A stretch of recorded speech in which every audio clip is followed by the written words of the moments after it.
San Diego Living, and happy Friday.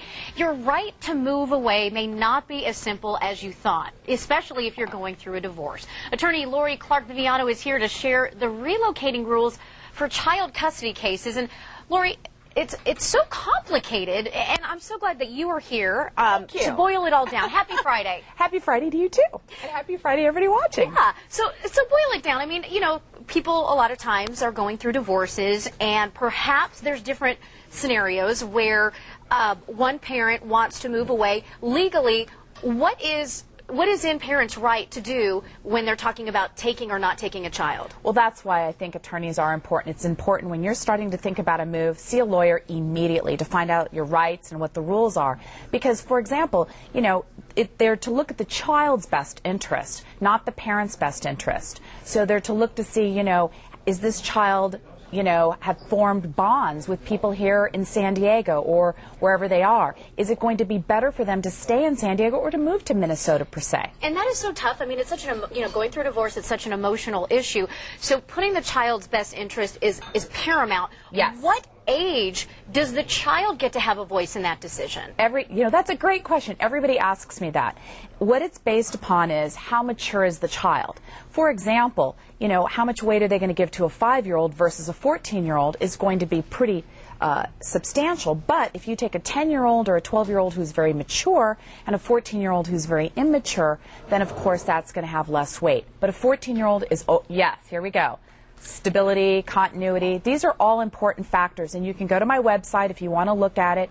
We have many more details about it, but as soon as you think you're going to move, you really need to get a lawyer and get the facts and present them so that you have the best chance for the move. And conversely, if you don't want someone to move, you need to start being prepared and doing what you need to do to be, you know, adequately represented, you know, because like you said, losing your child is tough. I know that that folks that are going through a divorce, there's so much to think about. I've heard about cases and friends of mine that have something written up in a legal document saying that one parent is not allowed to leave the county without the other's permission. Is that standard or is that individual? It's standard, and once you file for divorce, which is another factor, suppose you know someone is thinking about moving, you need to file for a divorce immediately, because once that petition is filed, there's what's called atros or rules on the back, just like you were talking about, that says you can't move now. You're stuck. San Diego is now where you're going to live with that child until the court determines that you can leave or you mutually agree. What are some of the decision-making factors that you think sway the court to say, okay, you can leave the county?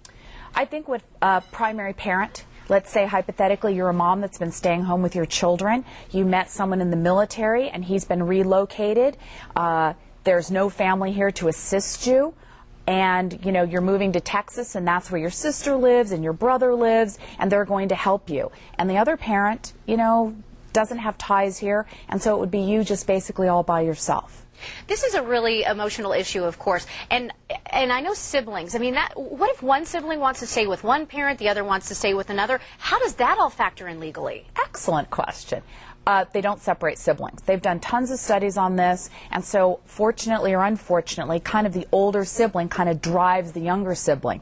If the older sibling wants to go, they are never going to separate siblings unless some really substantial evidence to support them separating siblings. They've done tons of research. Separating children is never a good thing. Yeah. Let's say that they have the legal document in place saying that neither parent can leave the county. If one of the parent is displaying maybe some not nice, you know, parenting behaviors, can the other parent perhaps get that lifted? I think a better way to put it is, you know, we in San Diego, because we are a border state, you know, people can run to Mexico, Arizona, whatever. We actually have an agency here in San Diego that will collect your child. And what I always tell parents is, do not leave illegally. If you do, then your chance of moving with your child is 0. The courts frown on that, because then what you have told them is you don't follow rules. Mm-hmm.